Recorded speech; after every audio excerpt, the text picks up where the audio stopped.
Well, now to the trade deals that Australia's been negotiating with Indonesia, with Hong Kong, with Peru. We're set to see enabling legislation for these free trade deals come to Parliament fairly soon. Yesterday on the program, we heard from the ACTU president expressing a lot of concern about the Indonesia free trade deal in particular, the biggest one of the three. And, well, in the union's view, the fact that this is going to mean a lot more Indonesian workers coming to Australia, taking Australian jobs. That's not quite right, according to the Trade Minister, Simon Birmingham. He says, yes, there is a capacity for more working holiday visas amongst Indonesians. There will be a five-fold increase in the number of working holiday visas allowed to Indonesians. But he does not believe this is going to mean Australian jobs are taken by foreigners. I spoke to the Trade Minister a little earlier.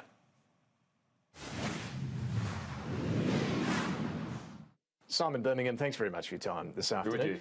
Can you clarify a few things on the Indonesia trade deal? Does it open up the prospect of more Indonesian workers coming to Australia?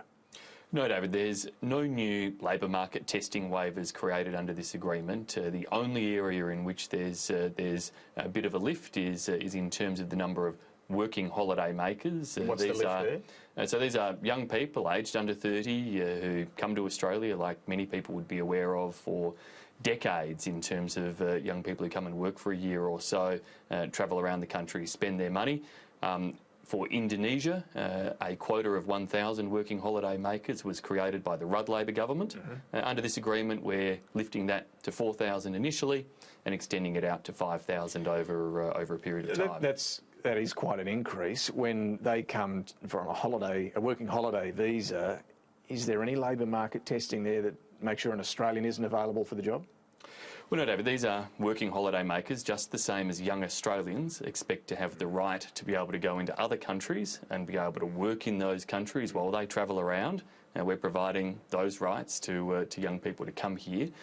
Often these people are doing jobs that are seasonal in nature, that people in Australia are less inclined to do. It's not always around fruit picking seasonal work, though. It's not always, but pretty much your largest categories are in the agriculture sector, in the tourism and hospitality sector, travelling around, being able to work in those communities at times of peak interest, peak demand for employees. But this is the concern for unions, though. They reckon Australians should get those jobs. So why isn't there any labour market testing for those jobs? Well, I'll firstly make that point. The union saying young Australians shouldn't be entitled to work overseas when they travel overseas, because I suspect many trade union officials have taken advantage of those rights over the years. So this is a capped scheme. It's targeted to people under 30, and the evidence shows us very clearly. I understand the ACTU's been saying they're worried that they'll all be in health and aged care sectors. Well, the tax data shows us that less than 4% of working holiday makers spend any time working in the health or aged care sector. So, overwhelmingly, it is in those seasonal industries like agriculture and tourism. Does this trade deal with Indonesia also commit to negotiate new arrangements over the next 3 years for more temporary skilled workers? No, look, what it does is simply cement in place, essentially, existing provisions in terms of access for skilled workers, business leaders and the like to be able to work here, which are no different to existing arrangements in that regard.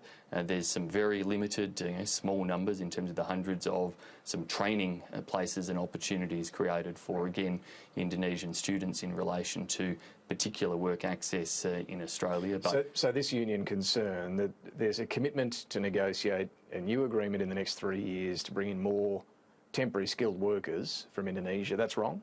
It's an agreement that if the parties want to, they can talk in 3 years' time, and if they can come to an agreement in 3 years' time, well, then that would, of course, be brought back for consideration down the track. So there's nothing secret in that. It's there to say, yes, at a 3-year juncture, if people want to have a discussion mutually agreeable to both Indonesia and Australia about future access, everyone would have to agree at the time. Let's move to the US-China trade situation. Over the weekend, a partial agreement, we were told, was made, although Donald Trump went a bit further than that. He called it the greatest and biggest deal ever made for American farmers in the history of the United States. A love fest, I think he said too. A love fest. He said, do you know what it involves and what it might mean for Australia? Look, we're all still waiting for details. The US administration highlighted that there would be certain commitments in relation to additional agriculture purchases as part of it. Well, I think the figure was $40 to $50 billion worth of US agricultural goods being bought by China. So will that come at the expense of buying Australian farm produce? We're not too phased at present. It's not clear over what time frame that commitment exists. The only product lines that have been identified are soybeans and pork in terms of any public commentary to date.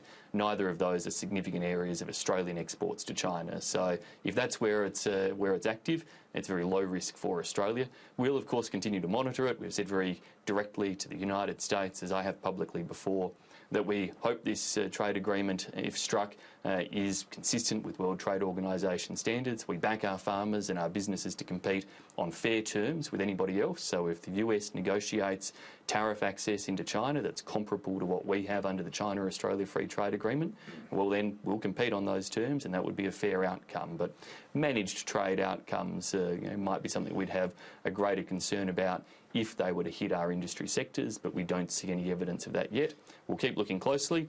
Overall, as though why things like the Indonesia deal are so important, to give our grain growers tariff-free access for 500,000 tonnes of sales into Indonesia as another market that opens up for them. A couple of other things. On China, I mean, the debate continues on both sides about the relationship with China. Your colleague Peter Dutton says the policies of the Chinese Communist Party are inconsistent with Australian values. Do you agree with him? I think, as the Prime Minister has clearly addressed, the values of a Communist Party is and are different from the values of governments in a liberal democracy like Australia. That's a statement of the obvious, but it's not inconsistent in terms of our ability, as we've demonstrated, to be able to work with one another as a nation, to forge a strategic partnership, to be able to open up trade ties, people-to-people ties. We do it with our eyes wide open. We address all of the different issues that can come up and continue to respond to those as China's power and influence grows significantly.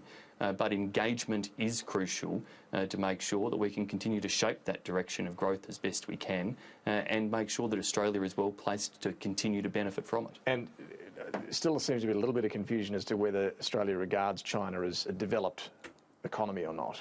Is it?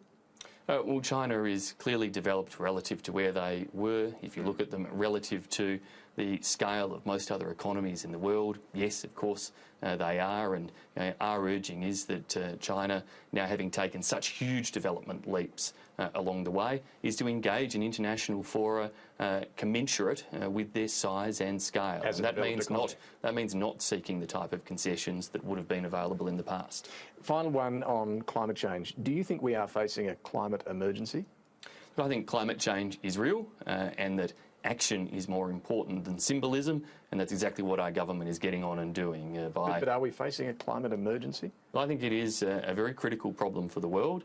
It's why we have to implement and deliver upon the Paris Agreement.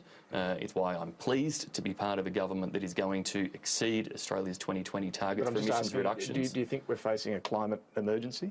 Well, David, I know the Labor Party and others want to create great distraction about the words. What's your view? I think it is a very important issue that we have to address. And we are addressing and we ought to address it. But I'm not going to be drawn into some distraction over the theatrics of parliamentary motions when what's more important is delivering on our Climate Solutions Fund, making sure that all of those investments are realised so that not only do we exceed the 2020 targets, but let's exceed the 2030 targets as well.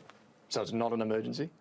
It is critically important that we get the job done, and we are, and we will.